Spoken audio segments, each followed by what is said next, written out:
speaking of folks who might be able to improve their communication a little bit, we've got a note that came into us, and it says, "How do you handle an employee that is often offended and seems to," I love that this was capitalized, "find something to be sensitive about." I felt that. I felt that. So this letter must come from a very real place of someone who's experiencing folks who might be a little overly sensitive at work, easily offended at work. So, Summer, how do you help this person not be so easily offended? Well, I have to stop and think about, have I been in a similar situation?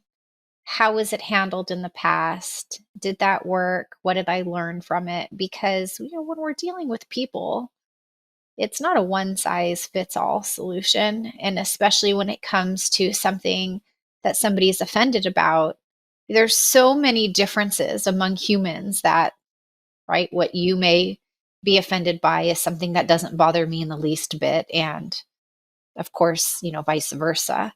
So I always stop and I kind of have a couple of ground rules that when I'm working with companies or even with team members, it almost always comes down to communication. So I love that, the concept of DISC is the sponsor, the promo for the show, because oftentimes, especially now, we're dealing with written communication, which is the easiest thing to misinterpret, right? The message that's being sent is not necessarily the same message that's being received.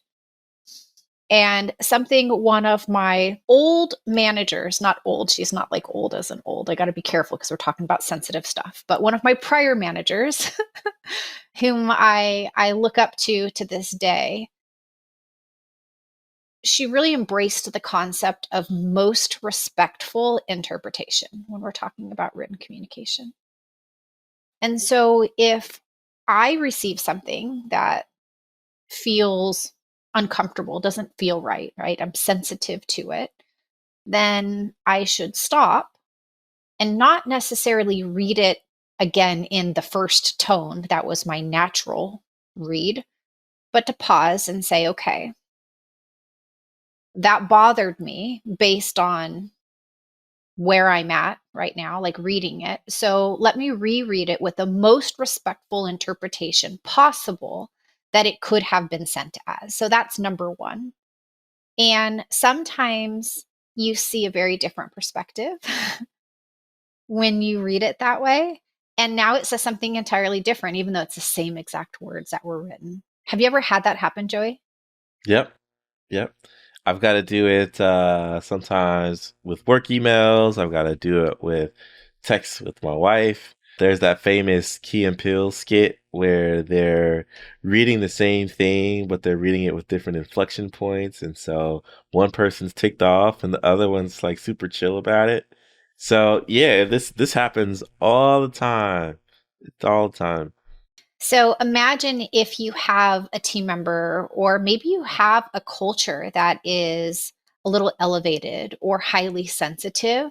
Now, these types of interactions can happen more frequently than just every now and then. And if that becomes a regular occurrence, that can be pretty dangerous, right? Because have you ever maybe had a group of friends, or maybe not a group of friends, but like somebody that tagged along, and the vibe just wasn't good. Like you said something and maybe their response like kind of shut you down, and you Yeah. knew, oh gosh, like I can't really be myself. Or maybe you're in a situation where, the term walking on eggshells comes to mind, Hmm. and you just Hmm. feel like you can't really be your own self, even your own self on your best behavior, Yeah. because you're just so worried that somebody's going to find something and take it the wrong way, and then you're going to feel bad and they're going to feel bad, and that's just a downhill spiral, right? Yeah, yeah, for sure, for sure. And some of us, I wouldn't necessarily say we are our characters necessarily, but our personalities might be so outgoing, and then that rubs people the wrong way. And then some personalities may be more um, internal focused, and that may rub people the wrong way.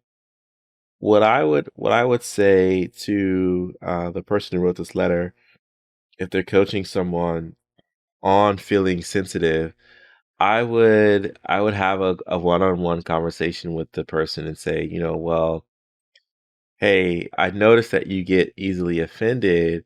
Could you tell me what's going on, or why have recent things got you to feel offended?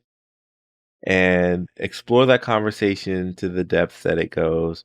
But I think part of people feeling offended is that they don't necessarily feel safe. And go with me here. Something I'm basically stealing from a therapist I went to one time. But like when people feel that they're comfortable, settled, they're not, you know, having to audition or perform for their job all the time. They don't feel like their job is on the line with everything they do. Then there's a sense of peace and security that can come and say, "Oh, okay, well, even if that did maybe rub me the wrong way, I won't be so offended about that because I know I'm good here. I know my worth. I know what I bring to the table." And so I would have two things like call out the behavior and see if they're aware of it because they may not be aware that they're more sensitive than others. But then also to the degree that you can affirm them, say, "Hey, like you're a valued player here. Your contributions are awesome. You know, you being offended, it does like throw the team off when it happens, but I need you to know that you don't have to be that way because we accept you for who you are and you're valued here."